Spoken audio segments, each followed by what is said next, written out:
des Nations du ministère Raconte International nous parle de sa part. Et qui peut donc être auteur de telles initiatives?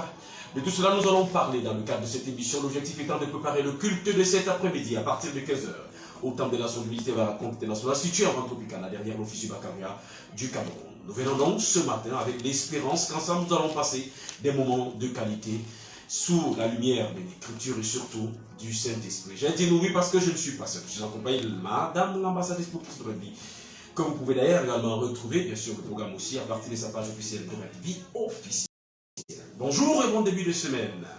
Bonjour Salmon Albert, bonjour à tous ceux qui nous écoutent sur la radio Fréquence Vie, la 91.1 FM. Nous disons bonjour à ceux qui nous regardent également depuis la page Facebook d'Oret Vie officielle. C'est une nouvelle semaine avec des nouvelles perspectives et certainement des nouvelles résolutions que les uns les autres ont prises. Et la Bible nous dit d'ailleurs que à tes résolutions répondront le succès. Et quelles sont donc les résolutions que tu as prises? La meilleure des résolutions, c'est que cette semaine ne va pas finir sans que tu ne puisses naître de nouveau. Voilà. Parce que depuis tu écoutes l'évangile, depuis tu écoutes les choses qui concernent Jésus-Christ de Nazareth, tu sais bien que Dieu existe. Tu dis Dieu existe, oui, tu sais que Dieu existe, mais tu n'as pas encore franchi le pas, tu n'as pas encore cherché à savoir effectivement comment est-ce que tu vas faire pour être sauvé. Il faut rappeler que nous sommes tous des créatures de Dieu, mais nous ne sommes pas tous ses enfants. Pour être un enfant de Dieu, il faut forcément être né de nouveau, accepter Jésus-Christ comme Seigneur et Sauveur. Et à chaque fois qu'avant de poursuivre cette émission dès l'entame, nous parlons toujours de cette façon, nous disons toujours aux hommes et aux femmes qu'il est important, qu'il est bon pour les uns et les autres de se ranger dans le camp de Dieu, d'accepter Jésus-Christ comme Seigneur et Sauveur personnel, parce qu'il y a des promesses non seulement sur la terre, à savoir Jésus a dit si tu as quitté les maisons, les pères et toutes les choses de la terre, il va te le donner au centuple dans le siècle présent. Et il y a également la promesse du siècle à venir qui est donc la vie éternelle. Donc, aujourd'hui encore, je sais qu'au sortir de cette émission, ensemble avec tous ceux qui nous écoutent et tous ceux qui nous regardent, nous serons richement bénis dans cette partie analyse et commentaires de la prédication rendue au Temple des Nations qui est situé en Tropicana derrière l'office du baccalauréat. Nous ne cesserons de dire à tous ceux qui nous écoutent et tous ceux qui nous regardent que nous les aimons ardemment dans la vérité et que nous allons passer d'agréables moments ensemble. Alors, de l'autre côté de la baie vitrée, nous sommes assistés et accompagnés par Monsieur Jean Bienvenu, qu'assiste Monsieur Paul. C'est donc cette équipe qui va nous accompagner dans le cadre de cette émission Témoignage et vie. Merci encore à tous et à toutes de votre fidélité à l'écoute de ce programme. Alors, je le disais, l'actualité au Temple des Nations du ministère Raconte International tourne autour de cette thématique ô combien importante, la marmite des sorcelleries. Cela peut être saugrenu et même peut-être assez rébarbatif comme thème, mais en écoutant la prédication de l'homme de Dieu, Pasteur Ézéchiel, tout de suite avant l'émission et même après l'émission, et nos analyses, vous aurez certainement une idée à vous faire au sujet justement de ces marmites de sorcellerie qui œuvrent malheureusement dans la vie des hommes et des femmes. Si la marmite a la possibilité de pouvoir maintenir les hommes et les femmes tout autour d'une table parce qu'ils attendent ce qui est à l'intérieur, parce qu'ils voudraient consommer cela, sachez également que la marmite de sorcellerie a la capacité de pouvoir détruire plusieurs personnes. L'homme de Dieu, s'appuyant sur le livre du prophète Jérémie, chapitre 1er, verset 13 spécifiquement, a mis en exergue cette existence, ou du moins cette disposition d'envoûtement spirituel qui œuvre et qui détruit la vie de plusieurs personnes, portant parfois en contre-faux la puissance que Jésus-Christ a pourtant donnée aux enfants de Dieu, mais qui, dans l'ignorance, parce que étant dans la marmite de sorcellerie, sont toujours sujets à plusieurs problèmes. Bien sûr, Salomon Albert, et nous allons entrer par là déjà. Le livre de Luc chapitre 10 au verset 19 nous dit que Jésus, en s'adressant bien sûr à ses disciples, a dit: voici, je vous ai donné le pouvoir de marcher sur les scorpions, sur les serpents et sur toute la puissance de l'ennemi, et rien bien sûr ne pourra vous nuire. Et quand nous allons dans le livre de Proverbes 29 au verset 18, il est dit que quand il n'y a pas de révélation, le peuple est est sans frein. Et quand on parle donc de révélation comme ça, en voilà donc une, la marmite de sorcellerie. Les gens vont se poser la question de savoir que mais l'affaire là, ça sort encore d'où? Maintenant, vous parlez de la marmite de sorcellerie. Est-ce que c'est visible à l'œil nu? Est-ce qu'on peut aller voir véritablement cette marmite? Est-ce qu'elle se trouve dans les maisons? À quel endroit exactement? Les gens vont se poser mille et une questions. Mais nous allons vous dire que bien sûr, les marmites de sorcellerie existent. Et l'homme de Dieu, pour donc étayer véritablement sa prédication, s'est appuyé sur le livre de Jérémie chapitre 1, le verset 13, qu'il est important de lire pour la gouverne des auditeurs. Le livre de Jérémie chapitre 1, le verset 13, qui dit « La parole de l'Éternel me fut adressée une seconde fois en ces mots. Que vois-tu? Je répondis, je vois une chaudière bouillante du côté du septentrion. Et l'Éternel me dit, c'est du septentrion que la calamité se répandra sur tous les habitants du pays. Donc, quand on dit, je vois une chaudière bouillante, ça veut dire que une marmite, une chaudière, c'est donc une marmite qui est donc bouillante. Et l'Éternel dit, c'est donc du septentrion, parce que la marmite se trouvait du côté du septentrion. Et l'Éternel dit que c'est donc du septentrion que va se répandre la calamité. Permettez pour la gouverne des auditeurs, vous savez que c'est toutes les couches de société qui nous écoutent, voilà. Il faut qu'on puisse expliquer le mot calamité. Nous allons chercher bien sûr ce à quoi nous renvoie le mot calamité dans le dictionnaire. Dans le dictionnaire Android, voilà, permettez, vous allez me donner quelques minutes véritablement pour chercher, qui signifie donc, voilà, calamité signifie malheur public qui se répand sur une contrée et sur une ville. Et la Bible nous dit que c'est du septentrion, selon Jérémie chapitre 1, le verset 13 au verset 14, que c'est du septentrion que va se répandre la grande calamité, parce que c'est là-bas où se trouve la chaudière bouillante, c'est là-bas où se trouve la marmite qui est en train de bouillir, la marmite de la sorcellerie. Et donc c'est donc de là-bas que va se répandre la calamité, que va se répandre le grand malheur, que c'est par là que le malheur va commencer pour véritablement se répandre dans toute la ville. Et quand l'homme de Dieu parle donc de marmite de sorcellerie, cela signifie que la marmite, il explique véritablement que dans chaque famille, comme l'homme de Dieu docteur Tchalesamba nous l'avait si bien également expliqué, que dans chaque famille, il y a ce qu'on appelle la confrérie de sorcellerie. Dans chaque famille, il n'y a pas une famille où il n'y a pas de confrérie de sorcellerie, parce que quand vous regardez même à la Bible, quand vous lisez, vous parcourez la Bible, vous comprenez que Satan avait pris soin de véritablement mettre sa marque depuis même la première famille, depuis Adam et Ève. Il avait déposé sa marque. Il a fait en sorte que Adam et Ève soient d'abord désobéissants.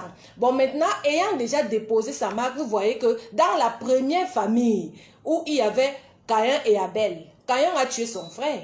Et la Bible nous dit que Caïn était du malin. Et les saintes écritures dans le livre d'Ecclésiaste nous font comprendre que ce qui a été est et sera. Donc, il n'y a rien de nouveau sous le soleil. Si dans la première famille, il y a eu cette manifestation de sorcellerie, parce que le meurtre, c'est la sorcellerie. La Bible nous fait comprendre dans le livre de Jean 8, 44 que le voleur ne vient que pour égorger. Non, de Jean 10, 10 que le voleur ne vient que pour égorger, détruire, égorger, il vient égorger, détruire et voler. Voilà. Donc, c'est un meurtrier. La Bible nous dit dans le livre de Jean 8, 44 que Satan est un meurtrier. Donc, cela relève de la sorcellerie quand il y a le meurtre. Donc, dans la première famille, il y avait déjà la sorcellerie. Cela signifie que dans toutes les familles de la terre, il y a des personnes qui sont à l'image de Caïn. Il y a des personnes qui sont du malin. Il y a des agents de la sorcellerie. Et l'homme de Dieu, le pasteur Ézéchiel, révèle donc que ces personnes utilisent donc des marmites de sorcellerie. Ils utilisent des chaudières bouillantes. Et pour le cas spécifique de Jérémie, il a été dit que qu'est-ce que tu vois? Il a dit, je vois une chaudière bouillante. Et l'Éternel lui dit que comme c'est du côté du septentrion, c'est de là-bas que va se répandre la calamité. Donc ça veut dire que c'est depuis la marmite de sorcellerie, depuis la confrérie de sorcellerie familiale, depuis la marmite de sorcellerie que se répand la calamité dans toute la famille, que se répand le grand malheur dans toute la famille. Tu vas peut-être dire que bon, moi je ne suis pas en train de vivre le malheur, mais tu ne sais pas, c'est que parce que Satan marche également avec des temps et des circonstances. Peut-être que ton cas va se passer dans 2 ou 3 heures, peut-être dans 1 an, peut-être dans 5 ans, peut-être dans 10 ans. Même si pour le moment, tu as l'impression que tout est en train d'aller bien. Mais sache que c'est depuis la marmite de sorcellerie, de la confrérie de sorcellerie de ta famille, que se répand la grande calamité, que se répand les morts précoces, que se répandent les divorces, que se répandent les fiançailles brisées, que se répandent le chômage chronique, que se répand la stérilité, que se répandent toutes les choses qui ne glorifient pas le Seigneur. Parce que la Bible nous fait comprendre que Jésus-Christ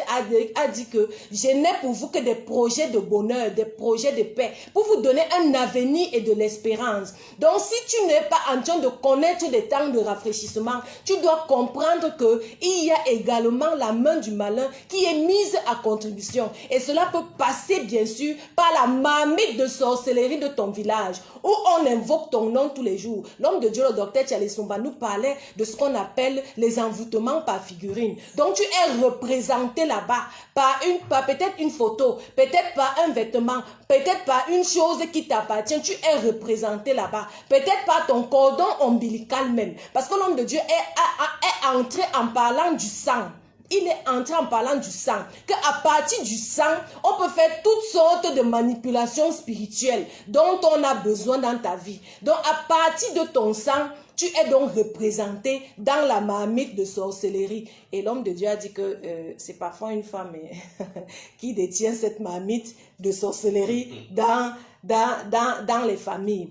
Et véritablement, il a donné un témoignage vraiment, un monsieur qui est venu, quand il était en train de faire le service de la cure d'âme, un monsieur est venu justement en tant qu'espion.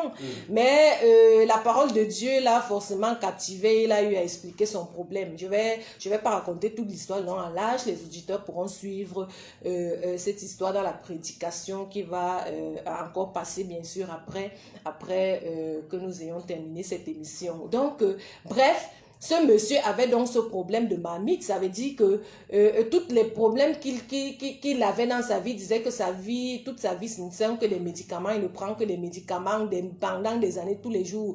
Et il ne passe pas une journée sans pouvoir prendre des médicaments parce que ça ne va pas, la santé, ça ne va pas. Et maintenant, autant quand on a commencé les délivrances, on a découvert qu'effectivement, sa femme avait placé une marmite sous le lit. Oui, voilà. Et la mamie n'était pas aussi visible à l'œil nu. Parce que quand on va parler maintenant là, toi homme, tu vas avoir la frayeur. Surtout qu'on a dit que ce sont les femmes qui détiennent parfois ces mamies de sorcellerie. Tu vas avoir la frayeur. Tu vas dire que bon, quand la femme s'y va sortir pour aller au marché tout à l'heure, je vais fouiller la maison, si je vais aller regarder en bas du lit. Si elle n'a pas mis quelque chose là, s'il n'y a pas aussi une mamie de sorcellerie, parfois c'est pas visible à l'œil nu. Vous savez que les choses spirituelles, il y en a qu'on dépose et tu vois cela à l'œil nu, il y a d'autres qu'on ne dépose pas. Quand on parle de marmite, ce n'est pas forcément la marmite qu'on vend là au marché. Hein. Parfois, c'est un canari. On appelle ça une marmite. Parfois, c'est une représentation et on appelle ça une marmite de sorcellerie. Il y a donc plusieurs personnes, là, même parmi ceux qui sont en train de nous écouter ou bien ceux qui sont en train de nous regarder, qui, bien sûr, sont donc victimes même de ça, que sous leur lit, il y a cette affaire. Et c'est ça qui les cause toutes sortes de problèmes aujourd'hui. Et l'homme de Dieu dit que quand tu vas descendre au temple des nations, tu seras délivré. Parce qu'il y aura des prières spécifiques, des prières ferventes, pour que tu puisses recevoir véritablement ta délivrance par rapport à la marmite de sorcellerie.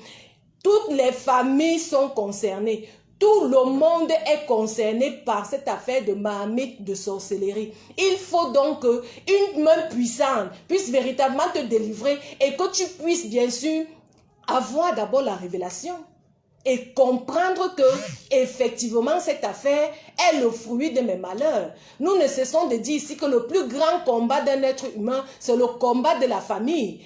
Le plus grand combat, c'est le combat de la famille. C'est Caïn qui a tué Abel. Son frère, même père, même mère. C'est lui qui l'a tué.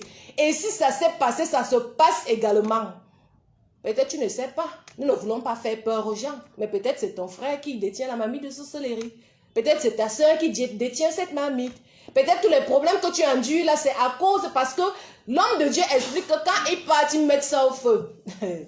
Ça commence à bouillir. C'est comme ça que ta vie commence également à bouillir. C'est comme ça que ça commence à chauffer. Vous entendez parfois les gens dire que vraiment c'est chaud. On entendait ce langage. Tu demandes à quelqu'un comment tu vas, il dit que gars, c'est chaud.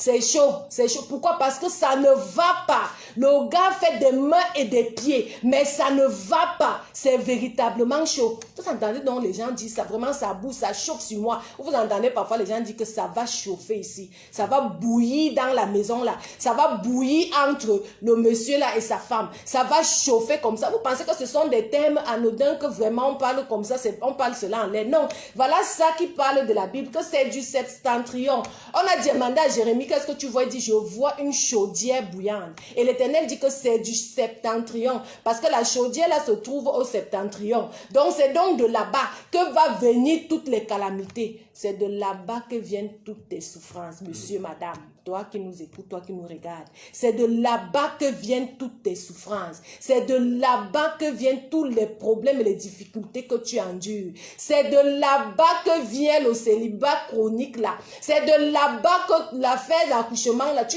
es marié depuis 10 ans, 15 ans, tu n'arrives pas à enfanter. C'est de là-bas que viennent toutes ces choses. Et il est donc question qu'on te délivre. Il est donc question que la main puissante de Jésus-Christ de Nazareth puisse agir dans ta vie, puisse s'apaisantir dans ta vie et prendre véritablement le contrôle. Parce que l'homme de Dieu a également expliqué que c'est aussi dans les marmites de sorcellerie que les étoiles des uns et des autres sont mises. Voilà, ton étoile.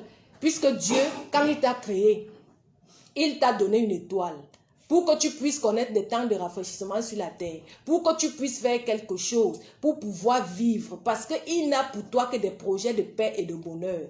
Il te donne un avenir et de l'espérance. Mais tu n'arrives pas à t'en sortir parce qu'on a pris ton étoile, on a mis dans cette marmite, dans cette chaudière, parfois qui sort de la fumée noire, pendant qu'on boue cette affaire, pendant que c'est en train de bouillir, cette chaudière bouillante, ta vie également en train de bouillir. Pendant que la fumée est en train de sortir, ton étoile est en train d'être noircie. Tu te surprends, tu es seulement surprise que, mais avec toute cette beauté, avec tout ce que j'ai, avec toutes ces capacités, avec toutes les choses que j'ai, pourquoi je n'arrive pas à avoir un mari? Pourquoi je n'arrive pas à avoir un emploi? Avec tous mes diplômes, avec toutes mes capacités, je suis capable de... Parfois, tu vois la personne qu'on a mis à un poste, tu te poses la question de savoir que, mais est-ce que la personne là peut véritablement me valoir? Quand on se place là, quand on parle, quand on dépose les diplômes, quand on regarde au potentiel, je suis effectivement plus que cette personne, mais tu te rends compte que c'est cette personne qu'on prend et toi tu n'es pas recruté parce que la chaudière, la marmite de sorcellerie est en train de bouillir et maintenant ton étoile est en train d'être noircie. Quand on te regarde, on voit seulement le charbon. On ne voit pas la personne que tu es. Quand on regarde tes diplômes, c'est seulement noir. Parce que la fumée qui sort de cette marmite, la vapeur qui sort là, est en train de créer le brouillard sur tous tes diplômes. De créer le brouillard sur les choses qui concernent ta vie. Il est donc question que ça ne continue plus dans ta vie. Le plus grand combat, c'est le combat de famille. Et nous ne cessons de dire cela aux hommes et aux femmes. Il est question que ça ne continue plus dans ta vie. Il est question que tu te lèves et que tu prennes la décision d'arrêter cela dans ta vie. Nous sommes ouvriers avec Dieu. Dieu a fait ses 50%. Dans l'accomplissement de Jésus, Jésus a dit que j'ai tout accompli. Il a fait ses 50%. Toi aussi, tu dois te lever pour décider que cette affaire est effectivement terminée dans ma vie. Avant de chuter, je voulais prendre cet exemple parce qu'il y a des signes qui attestent véritablement de ce que les hommes et les femmes se retrouvent dans la marmite de sorcellerie. Et l'homme de Dieu a pris un signe qui m'a particulièrement touchée parce que C'est quelque chose que plusieurs personnes vivent. Voyez-vous, vous voyez une maman, des parents qui élèvent des enfants et après avoir élevé ces enfants, la Bible nous disant que après il faut rendre aux parents ce qu'ils ont fait pour toi. Donc les parents, les enfants ont le devoir bien sûr de pouvoir s'occuper également des parents dans leurs vieux jours. Mais vous allez voir, parfois quand vous marchez dans la rue là, vous voyez un monsieur qui est déjà très âgé, une femme qui est déjà très âgée, en train de faire encore un petit commerce parce qu'elle doit avoir la subsistance, elle doit pouvoir vivre. Et pas parce que, par plaisir, parce qu'il y a des personnes âgées qui disent non, moi je ne veux pas rester là, assise à la maison à ne rien faire. Non, je veux quand même faire ce petit commerce juste pour essayer de m'échanger les idées, pas parce que c'est ça qui est véritablement sa subsistance. Mais il y en a que c'est ça qui est véritablement sa subsistance. Alors que le monsieur a élevé les enfants, alors que la dame a élevé des enfants qui ont un travail même décent et qui ont la capacité de pouvoir les aider. Mais ils ne le font pas. Parce que la marmite de sorcellerie, la marmite qui bout, parce qu'on a dit que ça va chauffer dans ta vie, dans tes vieux jours. Il est donc question que ça cesse. Plusieurs personnes vivent ça. Tes frères sont haut placés, tes soeurs sont bien situées, mais toi tu es en train de souffrir, tu souffres, personne ne veut t'aider, personne ne veut faire quelque chose pour toi. La marmite de sorcellerie. Et vous savez que toutes ces choses marchent avec les paroles incantatoires qui ont été prononcées. On peut avoir dit que c'est le 4e enfant de telle ou de telle famille, c'est le 5e ou le 6e. Ne pense pas parce que tes frères ont réussi que effectivement toi aussi tu dois réussir. Tu dois peut-être être la personne pour qui on a dit que toi tu n'auras jamais rien. Et la marmite de sorcellerie est en train de travailler et d'agir dans ta vie. Il est donc question que tu commences à examiner. Est-ce que tes enfants s'occupent de toi normalement? Est-ce que tes frères et tes soeurs qui sont bien situés t'aident? Parce que c'est biblique. Joseph, quand il a été nommé, il a aidé tous ses frères et sœurs. Et donc, quand Dieu élève une personne dans la famille, c'est pour que les autres, au travers de lui, soient également élevés. Mais toi, la personne, quelqu'un a été élevé dans ta famille, mais toi, tu es toujours en train de souffrir. Alors que ne serait-ce que le manger et le boire, tu ne devais pas manquer, mais tu es toujours en train de manquer cela. Commence à examiner. Tu as élevé des enfants, les enfants ne sont pas reconnaissants. Commence à examiner. Parce que la marmite de sorcellerie, elle n'est pas là pour te faire des cadeaux. Elle est là pour t'inscrire dans une souffrance à nul autre pareil. Et vous savez que le seul but de toutes ces choses, c'est que après tu vas chez le marabout, tu vas chez le féticheur. Après, tu finis en enfer parce que tu auras forcément, en allant chez le marabout, le féticheur, tu auras tissé une alliance avec le diable. Et tu vas finir, quand tu vas mourir, dans cet état, tu vas aller en enfer. Satan est descendu animé d'une grande colère. Il sait qu'il a peu de temps. Donc, il a décidé d'amener plusieurs, d'amener les hommes et les femmes en enfer. Et il passe par toutes choses. Il passe donc par la marmite de sorcellerie. Il passe donc par la pauvreté. Il passe donc par la stérilité que tu es en train de vivre. Il passe donc par le chômage que tu es en train de vivre. Et maintenant, il te propose des solutions éphémères. Il ne faut pas qu'il en soit ainsi dans ta vie. Il faut donc que tu te lèves et que tu prennes la décision aujourd'hui d'entrer dans ce séminaire pour que tu sois effectivement délivré, pour qu'on te détache de toutes ces choses. C'est aujourd'hui encore que ça va continuer au Temple des Nations en Vente Tropicana derrière l'office du baccalauréat. Je rappelle que vous écoutez votre programme Témoignage et vie sur la 91.10 FM. Nous émettons depuis le quartier Tinga ici à